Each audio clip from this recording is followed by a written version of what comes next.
Здравейте, приятели! Благодарим, че отново сте с нас и в това видео.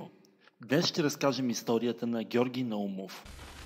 Георги Владов Наумов, Чарли, е роден на 11 септември 1941 година и умира на 25 юли 2022 година.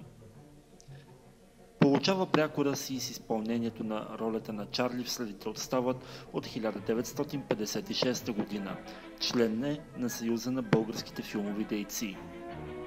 Участва във филмите Левакът от 1987 година, Маневри на петия етаж от 1985 година, Башмайсторът фермер 1981 година, 100 тона щастие от 1977 година, Два диоптера далекогледство от 1976 година, Чичовци от 1977 година, Башмайсторът от 1973 година, Тихия беглец от 1972 година, Князът от 1970 година, Кит от 1970 година, Скорпион срещу дега от 1969 година, Другарят Ханс Баймлер от 1969 година, Бягаща по вълните от 1967 година, По тротуара от 1967 година, В краят на лятото от 1967 година, Слънцето и сянката от 1962 година, А бяхме млади 1961 година,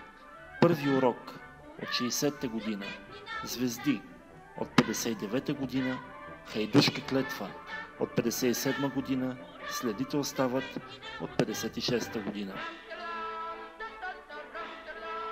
На 26.07.22 година, 24 часа, пише следната статия. Почина Георги Наумов, най-добрият непрофесионален актьор. На 80 години е починал Георги Наумов, може би най-добрият непрофесионален актьор в българското кино. Роден на 11 септември 1941 година в град София. Още като дете се снима във филма Следите остават, в който се партнира с своя почти връстник Стефчо Данаилов. Героят му се казва Чарли и това име му остава за цял живот. Георги Наумов не завършва ВИТИС, но продължава да се снима в киното. Играе малки роли в Хайдушка клетва и Звезди, филм по сценарий на Анджел Вагенщайн, който печели специална награда на журито на кинофестивала в Кан през 1959 година. През 1960 година на екран излиза филмът Първи урок, в който Пешо е Ромео от работническия квартал в София, а неговата Жулиета е Виолета, ученичка от образцова гимназия. Любовта им показва сблъсъка на двата свята, на бедните и богатите.